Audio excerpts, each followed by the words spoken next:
In an empire where Congress knows nothing, the ubiquitous DC think tank is all. And the Israel lobby and their neocon allies must own a dozen. Well, Americans have a lobby in Washington, too. It's called the Council for the National Interest at councilforthenationalinterest.org. They advocate for us on Capitol Hill. Join CNI to demand an end to the U.S.-sponsored occupation of the Palestinians and an end to our government's destructive empire in the Middle East. That's the Council for the National Interest at councilforthenationalinterest.org. All right, you guys, welcome back to the show. I'm Scott Horton. It's my show, The Scott Horton Show. Check out scotthorton.org for all the stuff, etc. All right, first up today is Alex Kane. He's a great writer, assistant editor over there at Mondoweiss. That's mondoweiss.net. If I may be a little bit broad brush, if you're not familiar, I think it's more or less fair to say that Mondoweiss is basically the headquarters of ex-Zionist liberal Jews in America who are just over it now, pro-one-state solutions or that kind of attitude, rather than old pro-Jewish state, and not controversial for any good reason, really, but very controversial, very important website. And I hope you all will bookmark it and keep a very close eye on it. It's Phil Weiss, Alex Kane, Adam Horowitz, not the Beastie Boy, another guy, and a lot of other really great writers there. Mondoweiss.net. Welcome back to the show. Alex, how are you doing? I'm good. Thanks for having me on. Thank you for coming back on the show. I really do appreciate your time. Can you please give us all the lowdown, good news and bad, and whatever's most important we need to know this morning out of the Gaza Strip? Well, over the past 3 days, there was a ceasefire between Israel and the armed Palestinian factions, including Islamic Jihad and Hamas. And so there was no fire for the past 3 days. And this ceasefire expired this morning at about 1 a.m. our time, Eastern time, which is, 8 a.m., I believe, in Gaza. And so there have been a few incidents throughout the ceasefire of sort of fire going back and forth. Israel opened fire on people in Gaza inspecting a park in a neighborhood near the border with Israel, and reportedly there were 2 mortar shells fired within this ceasefire period, although they didn't hurt anybody, and the Israeli fire didn't hurt anybody either. But this morning, Islamic Jihad, reportedly, Islamic Jihad fired rockets into Israel, and Israel returned fire with airstrikes, killing about 5 people today already. So, however, there are tentative reports of perhaps another ceasefire coming into play very soon at 8 p.m. local time in Gaza. So we will see if that happens. Negotiations are reportedly still ongoing in Cairo, and I'm saying reportedly a lot because a lot of this is kind of up in the air right now and tentative. There's not a lot of concrete information coming out, but it does seem that talks about a longer-term ceasefire are still going on, and although the two sides, Israel and Hamas, are at loggerheads, basically the dispute comes down to Israel and Egypt, actually, allies in this, want Hamas to demilitarize, meaning, give up their arms, which is basically not going to happen. That is asking Hamas to commit political and military suicide. And Hamas and actually the Palestinian people want principally a lifting of the air, land, and sea blockade that Israel has imposed on Gaza since 2007. Mm-hmm. So, fighting has resumed, not as intense as it has been over the past month, but it's unclear what will happen right now. All right, now on the question of the talks in Egypt, who all's even participating in those talks? Is Hamas invited, or they've just got the Qataris sitting in for them, or what? No, Hamas is invited, along with the Palestine Liberation Organization. So you have all of the Palestinian factions negotiating. Well, that's good at least. I mean, because this last ceasefire, I guess maybe I'm wrong, Alex. I guess I had thought that this last ceasefire that they had accepted it, but they didn't even really get to help agree to the terms in the first place. Sort of like the first sort of non-offer offer they can't accept that they tried to pull a couple of weeks back. That's right. When in the first couple of days when Israel launched its devastating assault on Gaza, Israel and Egypt Egypt actually unilaterally announced this ceasefire, and Israel automatically agreed. Now it seems reports after that indicate that Israel and Egypt were in constant communication before this assault and also during the beginning of the assault. And so basically why Israel accepted it is because what they want is quiet from Gaza without disrupting the status quo of blockade, of the economic strangulation of the Gaza Strip that has been going on since 2007, and which is kind of a root cause of why there's been so much bloodshed in Gaza.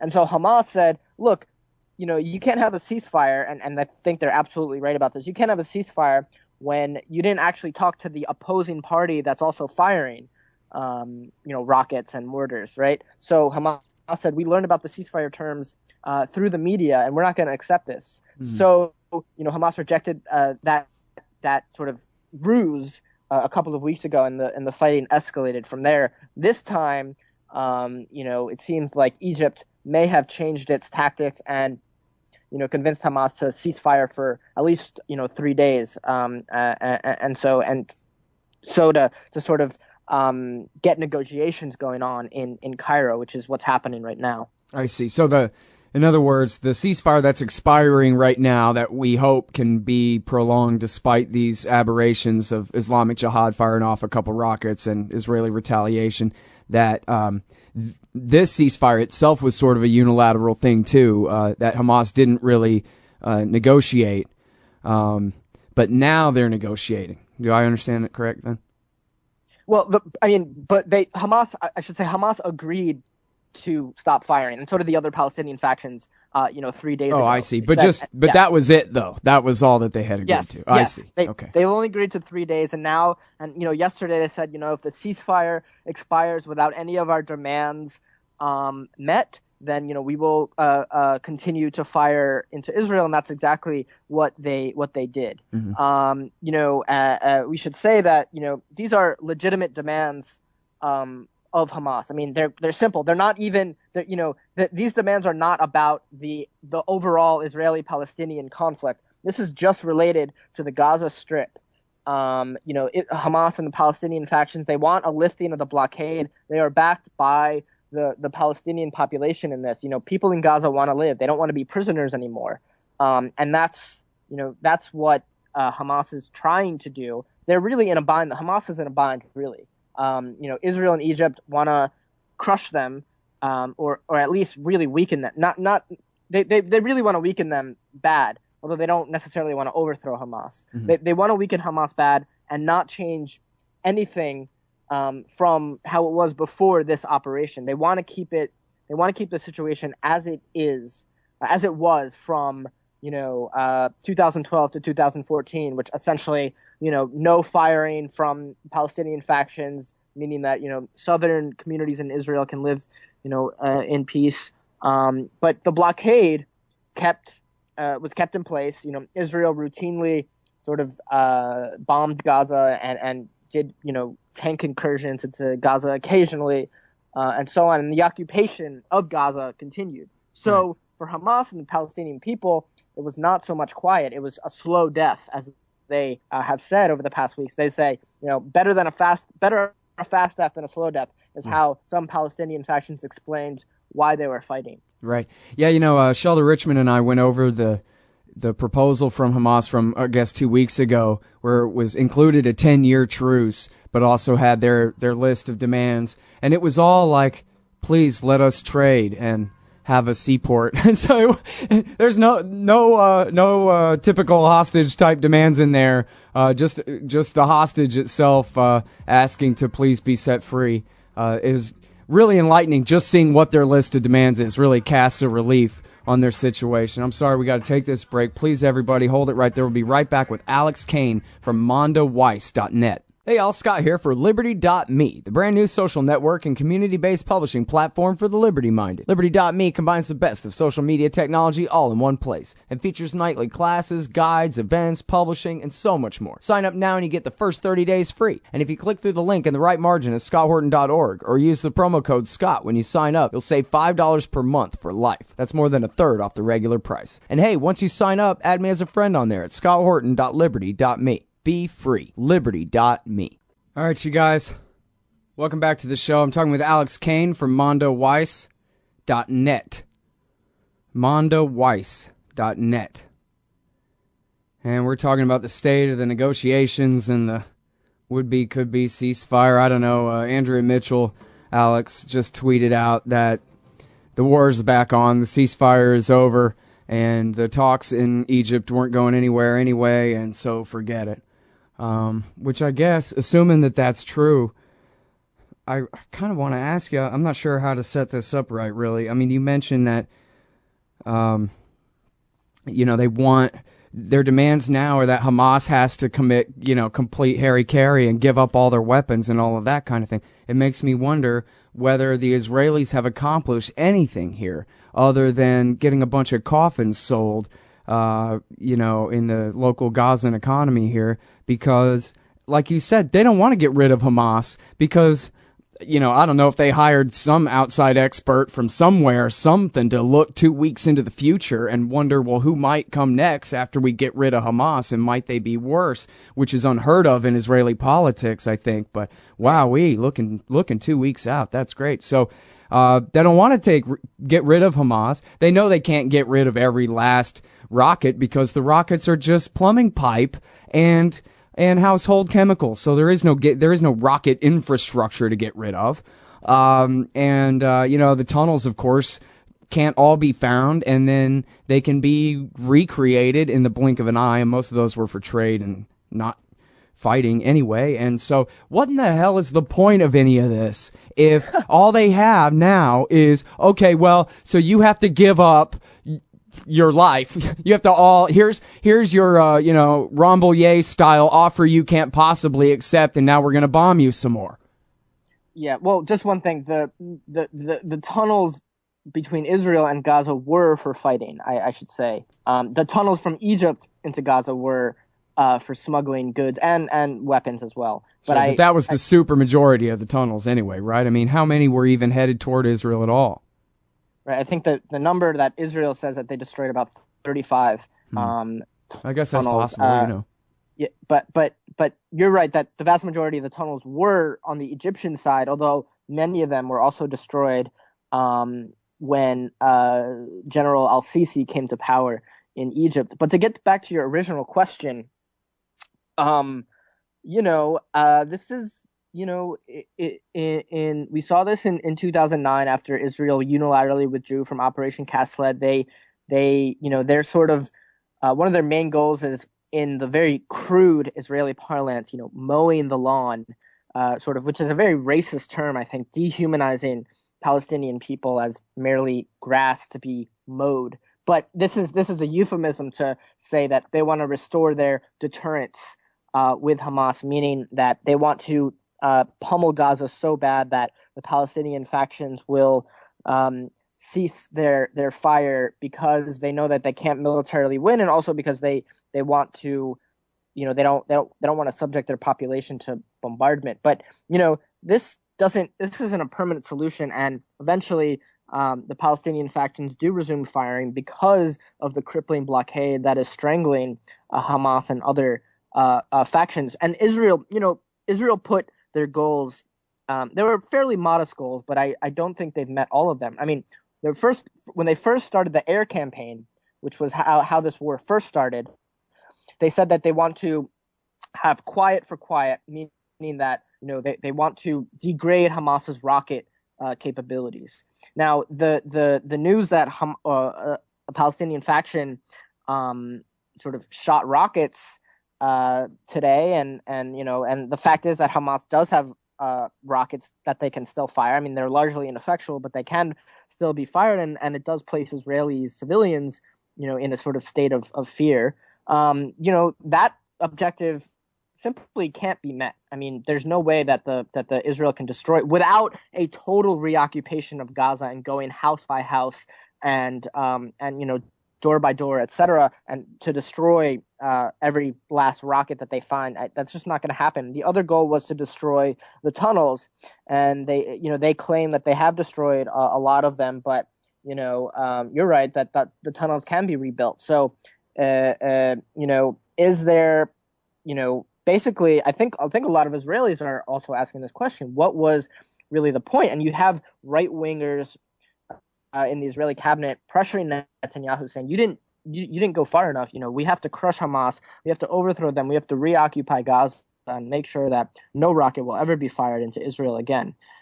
That is also untenable, really. I mean, the question is, I think the reason why we didn't see a full reoccupation of Gaza and even a larger incursion into Gaza, because the Israeli troops only went sort of into the border, the neighborhoods and the towns right along the border with Israel. They didn't go into Gaza City with troops, right? They knew that if they went into cities further into Gaza, that more soldiers would be killed, and perhaps they would raise the risk of a captured Israeli soldier, which Israel does not want at all. So that's a totally legitimate question. What really did Israel accomplish? Not much. But again, what did Hamas really accomplish? Not much right now. What Hamas wanted is a lifting of the blockade, or at the very least, and that doesn't seem to be on the table right now. Well, the funny thing about that is not the people of Gaza, but Hamas, in a sense, is in a superior position when they act smart in their asymmetric warfare. Because, like you're saying, yes, their goal one is to get Israel to lift the siege and to, let them have their, somewhat independence there and eventually a state and all of that.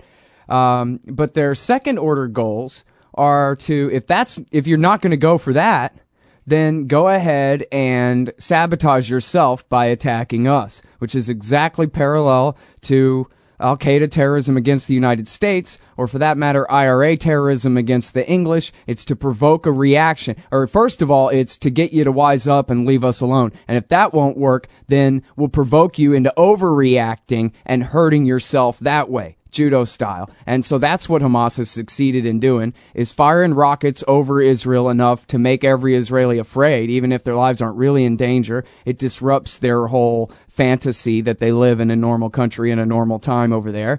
And at the same point, and I hate to give the Likudniks, credit on this, but I'll give them, a quarter of a point or something, that they are actually kind of right, that civilian casualties serve Hamas just the way that civilian casualties serve the American empire, or serve or the same way the rockets serve Benjamin Netanyahu in solidifying support and helping to generate new support for the people that are their base. And so Netanyahu has played right into Hamas's hands. He says what they want is civilian casualties, and then he has the tanks launch all their artillery shells at neighborhoods. So, That's true. It's like Bush invading Iraq. That's true. Although I should say that I'm not quite so. I don't think civilian casualties boost Hamas's support. I think that the civilian casualties do sort of make the population enraged at Israel. That is true. But if the population of Gaza thought that Hamas wanted civilian casualties in Gaza, I think that Hamas would lose support.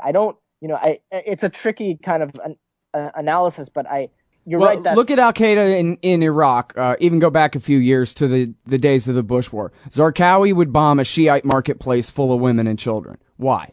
To get the Shiite militias to attack other Sunnis, to get the other Sunnis to go ahead and join up with Zarqawi. Now, it's bad PR for him, and yet effective. Right. So, same with 9/11. It's all about, overreaction. Trying to provoke one. But anyway, hell, point is that, in fact, and I've seen on Twitter where people are saying, Hamas isn't the one bombing me. Israel's bombing me. Hamas are the ones defending me, right? These Exactly. are people who are newly won over to the Hamas cause, basically. Civilians of Gaza saying, well, Hamas is all I've got, so I guess I like them. Right. And, if you talk to people in Gaza, it's not even so much like Hamas itself. They refer to it, as the resistance, right? They say, it's not a question of Hamas. And many people in Gaza don't agree with Hamas's Islamist politics. And it's not a question of supporting Islamic Jihad. Of course, some people in Gaza are sort of rank and file supporters of Hamas and so on. But I'd say the vast majority of people, don't want that. And they refer to it as a resistance. And the resistance, the Palestinian factions are united together, whether they're left-wing or Islamist, and united in sort of waging battle against Israel. It's not just that they're firing rockets over the wall. Their casualties are Israeli troops who have been shot by resistance, Hamas or otherwise, fighters in Gaza, mostly with rifles and with, short-range artillery in battles inside the Gaza Strip. So it is, I'm not necessarily recommending any tactics for any side, and I sure as hell don't support Hamas's even existence in any way or anything like that. But it absolutely, I wouldn't want to imply that I don't think that the people of Gaza have the right to defend themselves. I'm not sure firing rockets over the wall is defending themselves really, but certainly firing rifles at invading soldiers is.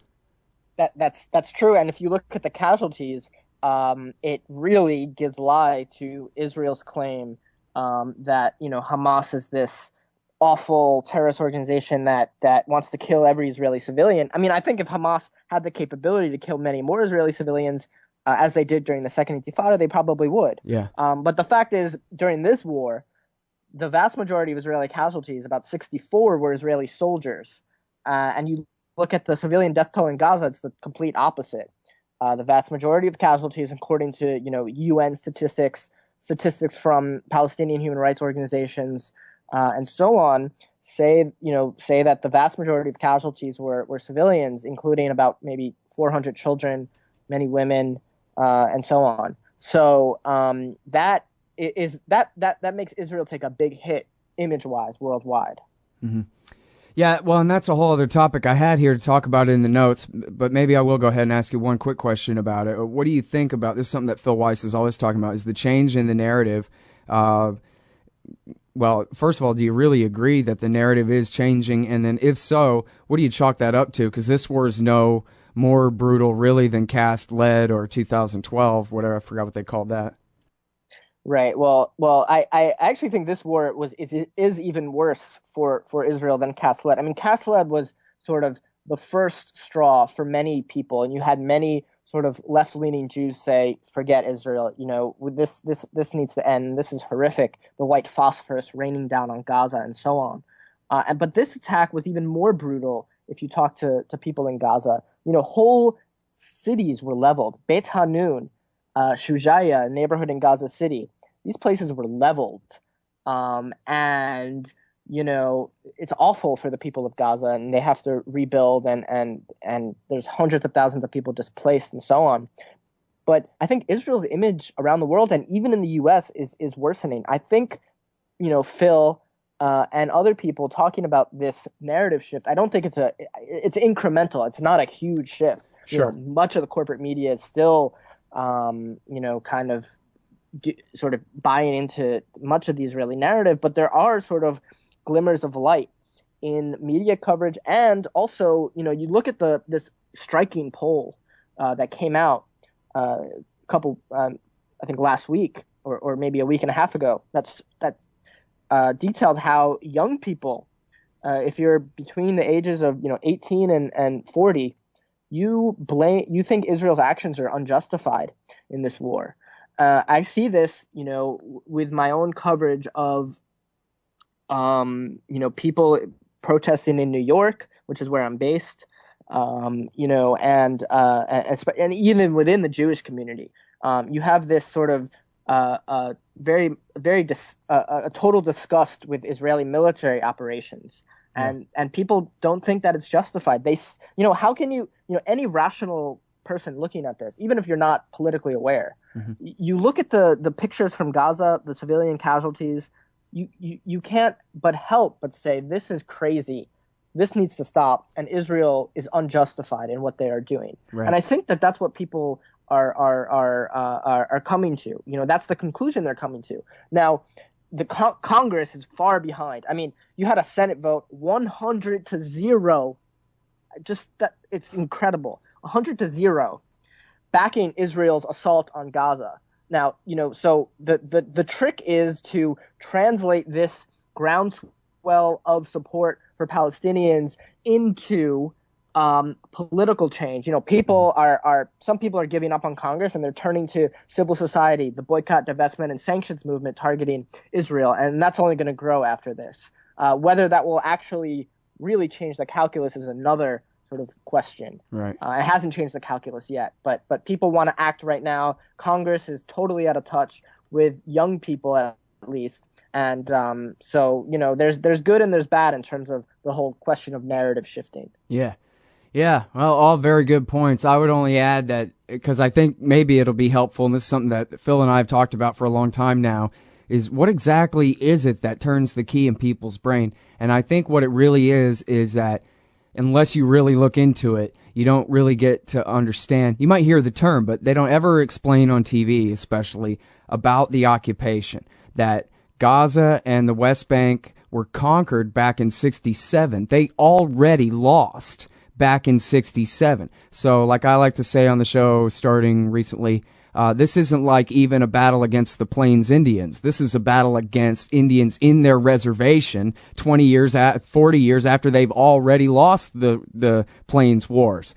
This is a canned hunt. This is, people who are already beaten and occupied still being shot. It's not the country next door. It's an occupied territory. And I think that the difference on Twitter is, or for the young is, first of all, like you're saying, the images of what all is going on, it's not having to be filtered through what Dan Rather wants to show us or that kind of thing anymore. But it's also that young people on the internet are exposed to just premise one. There's an occupation going on here. Now let's talk about what else is happening on top of this occupation, which is a completely different narrative than everybody's grandma and grandpa has, which is that it's poor little Israel, land of Holocaust survivors, penned against the ocean with their back to the sea, surrounded by hostile enemies. They're the ones in the Gaza Strip, occupied and bombed, is what the old people think. And they've just got it all upside down. And I think that's the difference that the internet makes, is people can really understand the fact of the occupation. And once they do, there's just no way around who's zooming who here,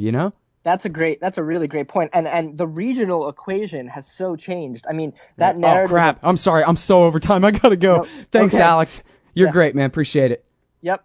Sorry about that. No problem. All right. That's Alex Kane, everybody. He's at alternet.org and at mondoweiss.net. Hey, y'all, Scott Horton here for wallstreetwindow.com. Mike Swanson is a successful former hedge fund manager who provides his subscribers with a very real window into his investments, updating them on every move he makes in the markets. Right now, Mike's anticipating a bear and is dumping all the stocks while the getting is good, investing instead in gold and the commodities. Protect your assets and learn the wise ways of the markets. wallstreetwindow.com. And check out Mike Swanson's great contribution to the history of the rise of the American empire and the war state, available at scotthorton.org/Amazon.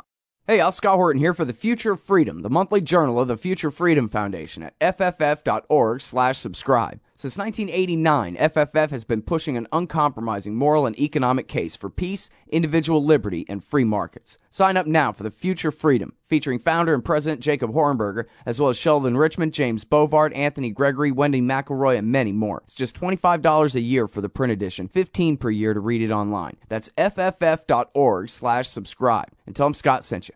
Hey, Scott Horton here to tell you about this great new book by Michael Swanson, The War State. In The War State, Swanson examines how Presidents Truman, Eisenhower, and Kennedy both expanded and fought to limit the rise of the new national security state after World War II. If this nation is ever to live up to its creed of liberty and prosperity for everyone, we are going to have to abolish the empire. Know your enemy. Get The War State by Michael Swanson. It's available at your local bookstore or at Amazon.com in Kindle or in paperback. Just click the book in the right margin at scotthorton.org or thewarstate.com. Hey, all Scott here. If you're like me, you need coffee. Lots of it. And you probably prefer it tastes good, too. Well, let me tell you about Darren's Coffee Company at darrenscoffee.com. Darren Marion is a natural entrepreneur who decided to leave his corporate job and strike out on his own, making great coffee. And Darren's Coffee is now delivering right to your door. Darren gets his beans direct from farmers around the world. All specialty, premium grade with no filler. Hey, the man just wants everyone to have a chance to taste this great coffee. Darren's Coffee. Order now at darrenscoffee.com. Use promo code SCOTT and save $2. darrenscoffee.com.